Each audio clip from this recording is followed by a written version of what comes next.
baby. She got highs and lows. She said, yeah, I know. Wish I could make it easier. I can't. I just know right and wrong. And I know I'm wrong. This is the breakfast we got this morning. Cream cheese bagel, eggs, and ground beef. Today is a good ass day. Why? Because it's the first time in a long time that I feel healthy and ready to hoop. Feel dialed in and ready to get back to being an impact player. See, this season has been a roller coaster for me personally. I started with an insanely promising preseason and first half of the season. Yeah, there were a few bumps in the road, but nothing major. Then my knee started to hurt after practices and games. We did not really understand why at the time, but it put me and the training team into more of a survival mode. We tried managing my load and doing everything we could to still get me on the court for games. It was tough physically and mentally. We got imaging and found a bone bruise in my left knee. This was a huge curveball that I was not expecting. In these unforeseen situations, you need to not only do everything in your power to get back to full strength, but also reflect on what has happened. And guess what? There is good news. After a lot of rehab, training, and simply rest, I finally feel fully back, and I'm excited to get back on the court as my full self. Today is our last practice before our away game against Kalush, another team here in Lisbon with really die-hard fans. At this point in the season, every game is a must-win because our biggest rival, Porto, is only one game away from us in the standings. As we get closer to the end of the regular season, every game matters, especially for playoff seeding. It's time to go make an impact. All right, we finished up basically the last practice of the week. Game is tomorrow at 3. I'm like weirdly nervous. I don't want to lie and be like, I'm not nervous, right? It's good to acknowledge those feelings. It's not nervous whether I'll perform. It's just I haven't felt good to play in a game. And all the other games, it was like almost a matter of survival. Just trying to be able to make it through the game and try and help the team as much as I can. But now it's like, dude, you're healthy. Do your job at the highest level you can. But it's a good nervous, right? I'm in year 6 as a pro, over 20 years playing basketball, and I still get nervous. And that means that I still love the game. I still hold myself to a high standard. Yeah, if I wasn't getting nervous anymore, I'd probably stop because it's not, I still don't have those feelings, you know? So it's good nerves. Yeah, we're gonna get to bed here soon, and then tomorrow's game day. So let's do it.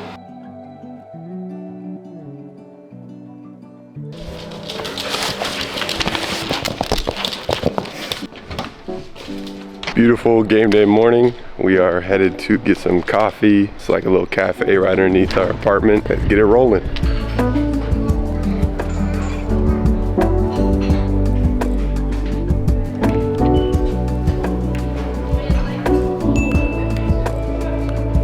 So before every game, I have this pre-game journal habit. It takes about 10 to 15 minutes and it's super straightforward. I start with my 3 personal keys for the game that, if done, will make today's game a success and give myself the best chance at a strong performance. After these, I jot down 3 broader team keys that are more or less the rough game plan. This whole practice is meant for me to get out any extra thoughts in my head, give me a clear, actionable plan for the game. If you struggle with overthinking and performance anxiety, I highly recommend you try adding something similar to your lead up to your games. It has completely changed my game day emotions and mentality. Because the game today is technically a road game, but actually very close, we will travel by bus before. I won't have my normal time to do my mobility routine at the gym, so I decided to get a super basic one in at home. All of these exercises are intended to wake my body up and flush out any lingering soreness from the practices leading up to this game. The only equipment I use is a stretch band and a foam roller. I've been doing some sort of variation of this mobility routine for almost my whole 6-year pro career. Yes, it has changed and adapted a bit, but the bones of the routine is still very similar to what I did my rookie year in Serbia. A lot of performance has to do with finding your sweet spot of flow, and my process to finding this starts with my journaling and mobility routines.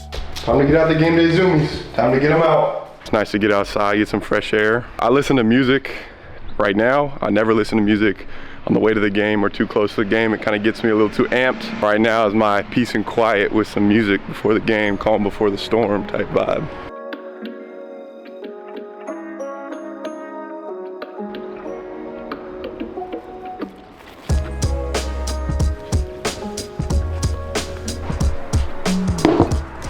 Super light pregame meal, 100 grams salmon, about a cup of rice. Call it good.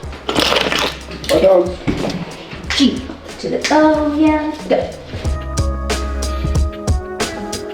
Okay, first stop, get a little treatment, do some activation, get my body ready for the game. So we are at Benfica right now. Do this, then we get on the bus and we're headed straight to the game.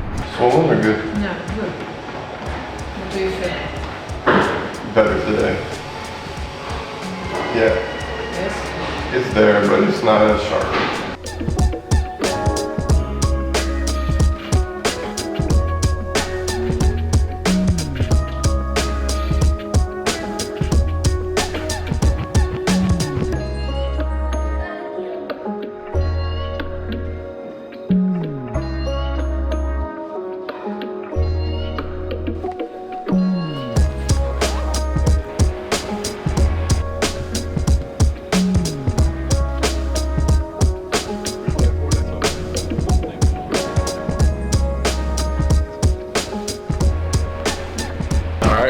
Game time, first game back. Let's do it. All right, the time has come.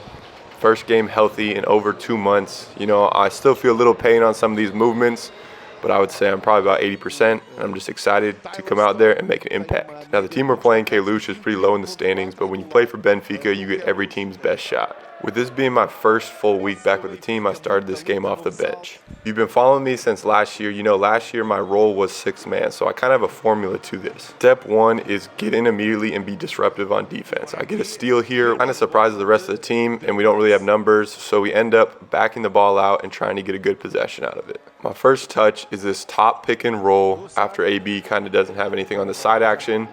Do a good job drawing 2 to me.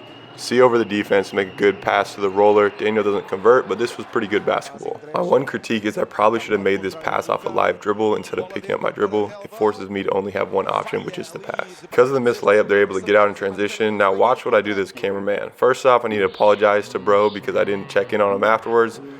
Took a pretty bad shot, but thankfully no one was really injured. The other big key to coming off the bench is getting to the free throw line. That's the easiest way to kind of get your rhythm, and that's what I do here on this offensive rebound, get fouled, and get to the line.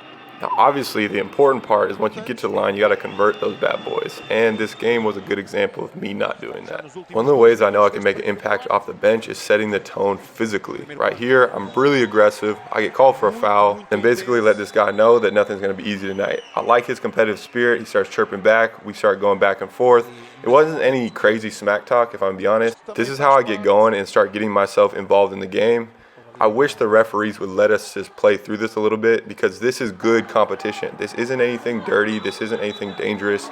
But of course, the referees were a little soft on this one and tee up both of us just to make sure it doesn't escalate into anything more. He was their best player and leading scorer, and their team isn't very deep, so this technical actually was very impactful for them. This was his second foul early in the first quarter, so this is a huge advantage for us. On this play, I love how I get downhill, attack the big's hip, draw 2, and kick out to my shooter in the corner, and Beto, you know, he's going to knock that down almost every time. Now, I wasn't on minutes restriction, but the coaching staff was definitely monitoring my playing time, so I don't really get back in the game till the start of the third quarter. Make a nice defensive read here. This play was a good reassurance moment to make me feel like I was definitely healthy and prepared to be explosive, to make plays and be impactful. This is the result of playing hard and being in the right defensive position. On this next offensive play, I get this catch on the wing, and the first thing I notice is the baseline is completely open to attack. I have a smaller defender, so I go for a physical move this time instead of a finesse move, draw the foul, and get to the line again.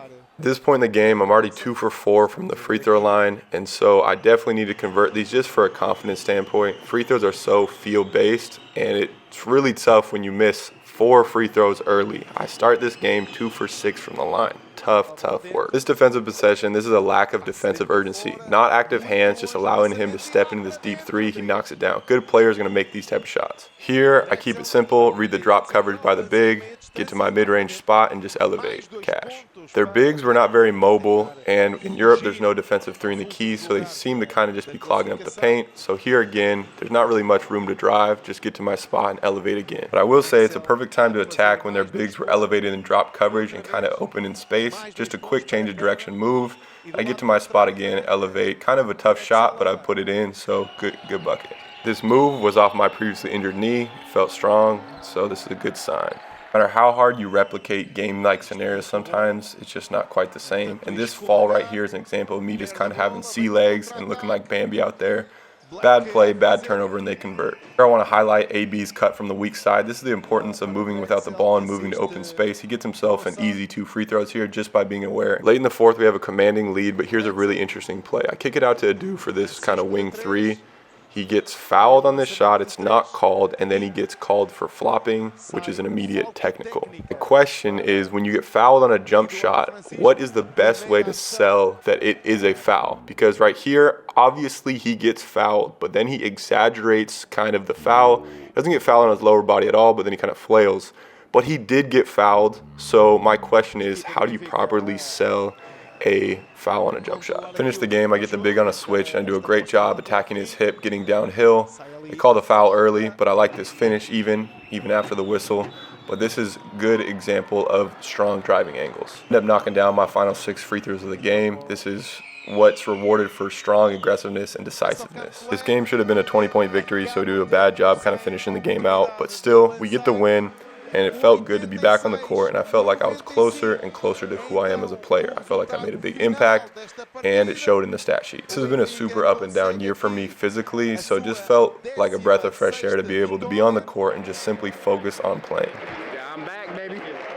For me, the coolest part of sharing my journey and creating Atypical is seeing how much it impacts and inspires others. Live Atypical is a commitment, and it fires me up to hear how people have changed from just watching these videos. Day by day, let's finish this season strong. She got highs and lows. She said, yeah, I know. Wish I could make it easier. I just know right and wrong.